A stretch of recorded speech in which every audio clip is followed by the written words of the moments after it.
हे what's up guys, welcome back once again. So दोस्तों, आज की कहानी जो एक्सप्लेन करने जा रहे हैं उसका नाम है केव। कहानी शुरू होती है नाइजीरिया के एक छोटे से पोर्ट पर, जहां पर हम 3 लोगों को देखते हैं। इनका नाम है जोश, कार्ल और उसकी गर्लफ्रेंड विक्टोरिया। ये तीनों एक ऐसी जगह पर जा रहे हैं जिसके पीछे न जाने क्या क्या कहानियां बनी है, लेकिन आज तक किसी को सच पता नहीं चल पाया। अब ये तीनों उस सच को पता लगाने के लिए जा रहे हैं। दरअसल ये जिस जगह पर जा रहे हैं वो दुनिया की 5वीं सबसे गहरी और बड़ी केव है, जिसके अंदर पूरे साल पानी भरा रहता है, लेकिन साल के अंत होते ही पूरा पानी गायब हो जाता है। पर कैसे, यही राज इन्हें पता लगाना है। अब तीनों हेलीकॉप्टर से अपनी मंजिल पर पहुंचते और यहाँ हम पहली बार उस केव को देख पाते हैं जिसके अंदर पिछले 35 दिनों से काम चल रहा है, जिसका पूरा खर्चा जॉर्ज नाम का आदमी उठा रहा है, ताकि वो इस गुफा के पीछे का राज पता लगा के पूरी दुनिया में अपना नाम बना सके और इसे ढेर सारे पैसे भी कमा सके। नीचे गुफा में हम पहले ही कुछ डाइवर्स को देखते हैं, जिसमें जेडी नाम की लड़की भी मौजूद होती है, जो कि नीचे जाने वाली थी, लेकिन जब से वो यहाँ पर आई है उसकी तबीयत कुछ ठीक नहीं है, लेकिन वो फिर भी डाइविंग करना चाहती है और तभी उसकी तबीयत बिगड़ना शुरू हो जाती है, जिसके पीछे भी एक वजह थी जो आपको कुछ ही देर में पता लग जाएगी। और उधर दूसरी तरफ हम जोश और उसके साथियों को देखते हैं जो हेलीकॉप्टर से उस केव के पास आ गए थे, लेकिन उसके अंदर जाने के लिए उन्हें जंगल के रास्ता अपनाना होगा। लेकिन तभी वो लोग देखते हैं कि जो वर्कर्स वहां पर काम कर रहे थे अब वो जा रहे हैं। इसके बाद हम कार्ल और फ्रैंक को बात करते हुए देखते हैं, जो असल में इस पूरी कैंपेन को लीड कर रहा है। वो इस सभी लोगों को आगे जाने का रास्ता दिखा रहा है। उसी दौरान वहां पे विक्टोरिया भी आ जाती है, तो उसका कलीग उसे कंप्यूटर में पूरे कैंपेन का मैप दिखाता है, जिसमें उस पूरी केव का रास्ता बना हुआ था, ताकि अगर वो मुसीबत में नीचे फंस गए तो इसी की मदद से बाहर आ सकेंगे। इधर हम फ्रैंक को वीडियो कॉल पर बात करते हुए सुनते हैं। उसे कार्ल बताता है कि तुम लोगों को अभी फौरन ऊपर आना होगा, तूफान आने वाला और ऐसे में नीचे रहना सेफ नहीं है क्योंकि पानी पूरा भी भर जाएगा। लेकिन फ्रैंक नहीं मानता, वो उनसे थोड़ा और टाइम मांगता है। जिसके बाद हम जोश के बारे में भी जान पाते हैं कि जैसे कि वो फ्रैंक का बेटा है और बचपन से ही उसके साथ ऐसी जगहों पर आता रहता है, लेकिन उसे ये काम बिल्कुल पसंद नहीं है, पर अपने डैड की वजह से उसे ये करना पड़ता है। और आज भी वो अपने भूलने की आदत की वजह से फ्रैंक से काफी डांट खाता है। वही नीचे अब जेडी की हालत कुछ ठीक हो गई थी, इसलिए फ्रैंक एक बार फिर से नीचे रिसर्च के लिए जाते हैं कि असल में ये पानी आ कहां से रहा है और आखिर जा कहां रहा है। अब कुछ दूर डाइव करने के बाद उन्हें एक जगह मिलती है जिसे ये लोग अभी तक अनजान थे, इसलिए फ्रैंक उसके करीब जाने लगता है, लेकिन तभी जेडी का ऑक्सीजन सिलेंडर एक पत्थर पर अटक जाता है। लेकिन थोड़ी मुश्किलों के बाद वो उसे निकाल लेती है। अब दोनों तेजी से आगे बढ़ रहे थे, जहां पे उन्हें एक और रास्ता मिलता है, पर वहां जाने के लिए उन्हें और ऑक्सीजन की जरूरत पड़ने वाली है, और लकीली इनके पास वो थी।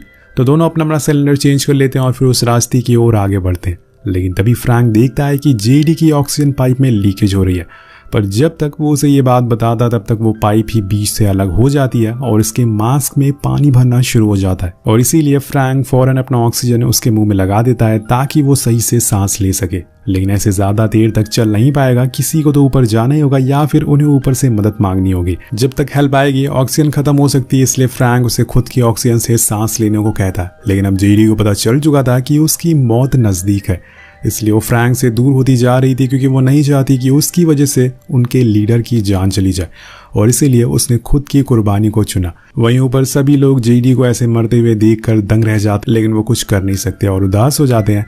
उन्होंने कभी नहीं सोचा था कि ऐसा कुछ हो जाएगा, पर जोश इस हादसे के बाद सदमे में चला गया था। उसे यकीन ही नहीं हो रहा था कि जेडी मर चुकी है।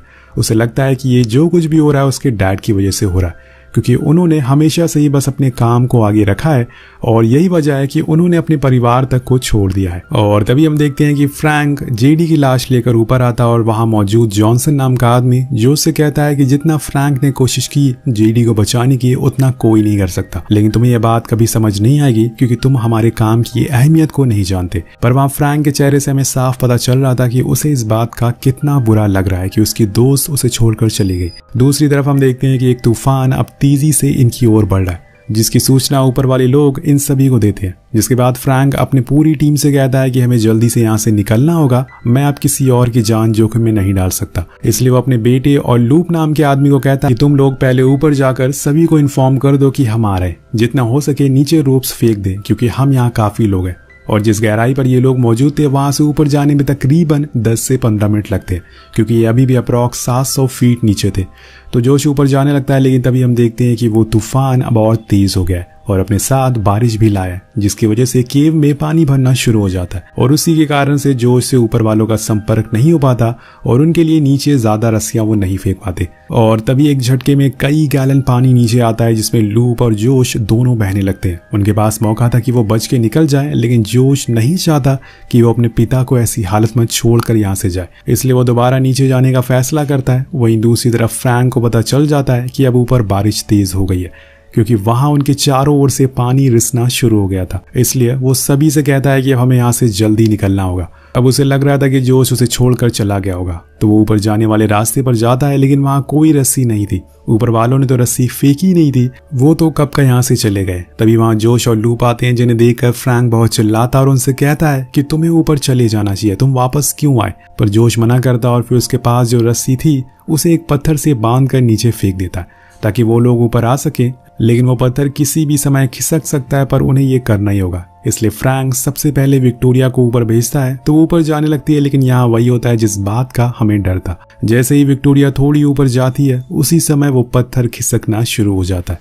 तो लूप उसे पकड़ता है, लेकिन ज्यादा देर तक संभाल नहीं पाता, जिसकी वजह से विक्टोरिया और जोश दोनों नीचे गिर जाते हैं और लूप अभी भी ऊपर ही था। पर कुछ ही देर बाद वो पत्थर नीचे गिरता है, जिसके साथ ही लूप भी आ जाता है और पत्थर में फंस जाता है। वो लोग उसे बचाने की बहुत कोशिश करते हैं, लेकिन वो नीचे ही फंसा रह जाता है और इसी कारण उसकी भी मौत हो जाती है, जिससे कि जोश को बहुत बुरा लगता है, क्योंकि उसके कहने पर ही वो नीचे आया था। अब वो फिर से उसी जगह पर चले जाते हैं जहां पर ये काम कर रहे थे।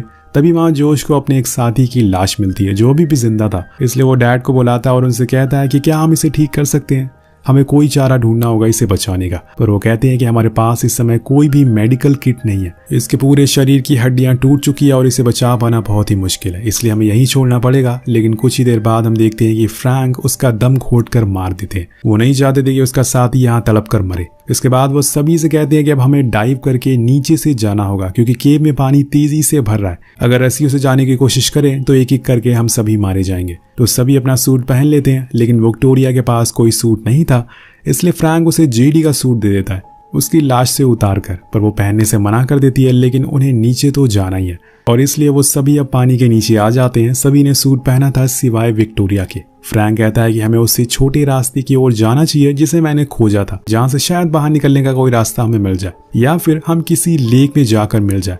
तो सभी अब आगे बढ़ते हैं और कुछ ही देर बाद वहां पहुंच जाते हैं। लेकिन तभी फ्रैंक देखता है कि विक्टोरिया उनके पीछे नहीं है, इसलिए वो उसे देखने के लिए जाता है और वो असल में वहीं फंस गई थी जहां पे जेडी फंसी थी। लेकिन उसने खुद को आजाद कर लिया था और कुछ ही देर बाद वो अपनी टीम के साथ मौजूद होती है और तब सबके अंदर जान में जान आती है, वरना उन्हें तो लगने लगा था कि उन्होंने विक्टोरिया को भी खो दिया। अब उस छोटे से रास्ते से बारी बारी सभी निकलते हैं और एक सरफेस पे जाकर इकट्ठा हो जाते हैं जहां पर पानी कम था। लेकिन यहाँ जैसे ही विक्टोरिया ऊपर आती है वो हाइपोथर्मिया का शिकार हो जाती है, क्योंकि उसने डाइविंग सूट नहीं पहना था। अब सभी फौरन उसे फॉइल पेपर में लपेटते हैं ताकि उसे थोड़ी गर्मी मिल सके, लेकिन इसमें समय लगेगा और तब तक उन्हें यहाँ रुकना पड़ेगा। तो जोश कहता है कि क्यों ना हम यहीं पर रुकें, किसी रेस्क्यू का वेट करें। लेकिन जेसन कहता है कि यह मुमकिन ही नहीं है, क्योंकि इतने अंदर कोई नहीं आएगा, इसलिए बेहतर है कि हम खुद की जान बचाएं और आगे बढ़ते रहें। अब सभी फिर से आगे बढ़ते रहते हैं, लेकिन एक समय पार कर जेसन जोश से कहता है कि तुम लोग आगे जाओ, मैं यहीं पे थोड़ा आराम करना चाहता हूँ। जोश को लगता है कि शायद उसे सच में आराम करने की जरूरत है, इसलिए उसने ऐसा बोला होगा, इसलिए वो आगे निकल जाता है। लेकिन जब फ्रैंक उसे जेसन के बारे में पूछता है तो वो बताता है कि वो पीछे आराम कर रहा है, कुछ ही देर बाद आ जाएगा। लेकिन फ्रैंक को सच्चाई पता थी। वो बताता है कि उसकी तबीयत पहले से बहुत खराब है, तुम्हें उसे अकेला छोड़ना नहीं चाहिए था। अब इसके बाद सभी पीछे ढूंढने उसे जाते हैं, लेकिन हम देखते हैं कि जेसन ने खुद को एक गुफा के अंदर छुपा लिया था। वो नहीं चाहता था कि उसके चक्कर में उसके दोस्तों को यहाँ पर वेट करना पड़े। अब पूरी टीम बड़ी देर तक उसे ढूंढती है, लेकिन वो कहीं नहीं मिलता और उसी दौरान हम देखते हैं कि जेसन ने उसी गुफा में अपना दम तोड़ दिया है। अब कुछ देर वहीं रुकने के बाद ये लोग फिर से आगे बढ़ते हैं, क्योंकि यहाँ पर रुकने का कोई फायदा नहीं है। अब ये इस केव के काफी डीप में पहुंच जाते हैं, जहां पर एक ऐसी जगह थी जहां ढेर सारा पानी भरा हुआ था। अगर इन्हें उस पार जाना है तो पानी के अंदर से डाइव करके जाना होगा, या फिर कोई जाके दूसरी ओर रस्सी बांध दे तो उसकी मदद से दूसरी साइड जाया जा सकता है। फ्रैंक को रस्सी वाला आइडिया सही लगता है और इसलिए वो वही करता है और खुद जाकर उस रस्सी को दूसरी साइड में बांध देता है। जिसके बाद वो सबसे पहले विक्टोरिया को भेजता है, क्योंकि उसका वजन कम था। लेकिन जब वो बीच में जाती है तो अचानक से उसका बैलेंस बिगड़ जाता है, और इसी वजह से उसके जो बाल होते हैं वो हुक में फंस जाते हैं जिससे वो अटैच थी। अब उसे काफी दर्द होता है इस चीज से, तो फ्रैंक उसे वहीं रुकने को कहता है, पर उसे अब दर्द बर्दाश्त नहीं हो रहा था, इसलिए वो अपने बाल को काटने को कहती है।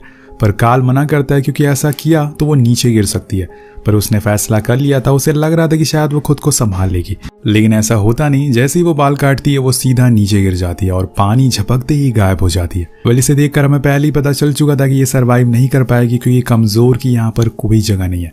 वेल अब बचे हैं सिर्फ 3 लोग, फ्रैंक, जॉश और काल, जिन्हें अब आगे का फैसला तय करना है। लेकिन इन्हें नहीं पता कि असल में सफर कहाँ पे जाके खत्म होगा, क्योंकि इस जगह से बाहर निकलने के लिए अब इन्हें चमत्कार की जरूरत पड़ेगी। इसलिए फ्रैंक कहता है कि तुम लोग यहीं पर रुको, मैं डाइविंग की मदद से देख कर आता हूँ कहीं कोई रास्ता है या नहीं। जिसके बाद मैं जोश को लेकर जाऊंगा और फिर काल को, क्योंकि ऑक्सीजन कम थी। लेकिन यहाँ जोश को पता था कि अभी उनके पास इतनी ऑक्सीजन नहीं है कि वो 3 आदमियों को यहाँ से लाए। वो अपने डैड से बात कर ही रहा होता है कि तभी काल उनका ऑक्सीजन सिलेंडर लेकर नीचे चला जाता है, क्योंकि उसे पता था कि ये बाप बेटे उसे यहीं छोड़कर चले जाएंगे, इसलिए उसने हरकत करी। अब फ्रैंक उसका पीछा भी करता है, लेकिन वो बहुत ही आगे निकल चुका था। इसलिए वो लोग एक जगह पर जाकर रुक जाते हैं और यहाँ हम फ्रैंक के चेहरे पर एक बेचैनी देख सकते हैं, क्योंकि अब वो शायद यहाँ से बाहर नहीं निकल पाएगा, क्योंकि अब उनके पास एक्स्ट्रा ऑक्सीजन नहीं है और इन्हें आगे का रास्ता भी पता नहीं है। और उसी दौरान जोश को वहां पर बर्ड्स का वेस्ट मिलता है, जिसे देखकर वो बहुत ही ज्यादा खुश था। उसे पता चल चुका था कि यहाँ आसपास जरूर कोई रास्ता है जहाँ से बाहर निकला जा सकता है। पर तभी वहां पे जोश को पतली सी जगह दिखती है जो कि ऊपर की तरफ जा रही थी, लेकिन उसे अंदर बहुत ही कम जगह थी, इसलिए दोनों बहुत ही मुश्किल से पहुंचते हैं और उन्हें वहां जाकर जो दिखता है उनके होश उड़ जाते हैं। किसी को भी यकीन नहीं था कि यहाँ पे ऐसी कोई चीज मौजूद होगी। वहां दोस्तों एक जापानीज टैंक मिलता है जो कि वर्ल्ड वॉर 2 का था, जो कि जापान के लोगों ने वहां पर छुपा कर रखा था और उसके ऊपर एक होल भी था जिससे कि बाहर निकला जा सकता है, लेकिन इतनी आसानी से नहीं, क्योंकि वो जगह बहुत ही ऊपर थी और इतनी ऊपर जाना आसान नहीं है। इसलिए वो अभी दूसरे रास्ते से आगे बढ़ते हैं, जहाँ पे इन्हें कुछ ही देर बाद समुद्र का खारा पानी भी मिल जाता है, जिसे देखकर दोनों बहुत ही खुश होते हैं। जिसके बाद वो और आगे बढ़ते हैं, तभी उन्हें वहां पर काल भी मिल जाता है, जो इन दोनों को देखकर कहता है कि अच्छा हुआ तुम यहाँ पर आ गए, अब हम साथ चलेंगे। लेकिन फ्रैंक को जवाब नहीं देता और जोश को लेकर वहां से चला जाता है, जिससे काल को बहुत गुस्सा आता है। और इसी दौरान हम देखते हैं कि वहां पर विक्टोरिया की लाश बहकर आ जाती है, जो कि सड़ चुकी थी। अब कुछ समय के बाद जोश पानी से बाहर आकर अपने डैड को बताता है कि मुझे वो जगह मिल गई है जहां से पानी बाहर जाता है, चलो हम लोग चलते हैं। वहीं दूर बैठा काल को लगता है कि अब ये लोग उसे लेकर नहीं जाएंगे, इसलिए वो फ्रैंक पर हमला कर देता है, जिससे कि उसकी पीठ पर एक नुकीला पत्थर घुस जाता है और उससे वो वहीं गिर जाता है। लेकिन तभी वहां पर जोश आकर अपने डैड को बचाता है और साथ में काल को भी लड़ने लगता है। वो उसे बहुत बुरी तरह से मारता है, क्योंकि ये सब उसी की वजह से हो रहा था। जिसके बाद वो अपने डैड के पास ही जाता है और उनसे कहता है कि चलो हम बस थोड़ी दूर पर हैं। लेकिन वो कहती हैं कि तुम्हें बस यहाँ से अकेले बाहर जाना होगा, क्योंकि उस पत्थर ने मेरे लंग्स में होल कर दिया है और जिससे कि मैं ज्यादा देर नीचे सांस नहीं ले पाऊंगा। लेकिन जोश उनसे चलने की जिद करता है और तभी वहां पर काल आ जाता है और उसे मारने लगता है, क्योंकि तब तक जोश कहता है कि तुम्हें ऐसा क्यों किया, तुम्हें पता है ना मेरे डैड की वजह से हम सारे लोग यहाँ तक पहुंच पाए, अगर ये नहीं होते तो हम शायद उसी जगह पर मारे जाते। उसकी ये बातें सुनकर काल को भी कुछ महसूस होता है कि शायद उसने ये गलत किया, इसलिए वो बिना ऑक्सीजन सिलेंडर के ही पानी में कूद जाता है। और इधर फ्रैंक दम तोड़ने वाला था, पर जाते जाते वो अपने बेटे से वादा करता है कि वो अपनी माँ और अपने आने वाले परिवार का ख्याल रखे, उनकी तरह एक लापरवाह इंसान ना बने। आखिर में वो उसे कहते हैं कि अगर तुम एक अच्छे बेटे बनना चाहते हो तो मुझे मेरी एक आसान मौत दे दो, मैं इसे तलब कर मरना नहीं चाहता। पर ये जॉश कर नहीं सकता, वो अपने डैड को अपने हाथों से कैसे मार सकता है। उसके हाथ कांपने लगते हैं, लेकिन एक बार फिर वो अपने डैड के आगे हार जाता है और अपने हाथों से उन्हें मार देता है। अब कहानी आगे बढ़ती है और यहाँ पर उसके पास कोई वजह नहीं बची थी यहाँ पर रुकने की, इसलिए वो उसी रास्ते से बाहर निकलने लगता है। पर उसके पास बहुत ही कम ऑक्सीजन बची थी, जिससे वो वहां तक पहुंच नहीं सकता और इसी वजह से वो पानी में डूबने लगता है। पर तभी उसे अपने डैड के वादे याद आते हैं जो उन्होंने जाते वक्त किए थे, कि उसे जिंदा रहने का हौसला और एक उम्मीद मिलती है। और इस बार जब वो आंख खोलता है तो वो उसे थोड़ी ही दूर पर समुंदर की रोशनी दिखाई देती है, जिसके पीछे जाते हुए वो समुंदर के किनारे पहुंच जाता है, जहां पर कुछ लोग उसे मिलते हैं और बचा लेते हैं और कुछ इस तरह से उसकी जान बच जाती है। और इसी के साथ ये कहानी यहीं खत्म हो जाती है। वेल आपको ये कहानी कैसी लगी नीचे कमेंट करके जरूर बताएगा। मिलता है आपसे अगली वीडियो में। Thank you so much watching, peace out.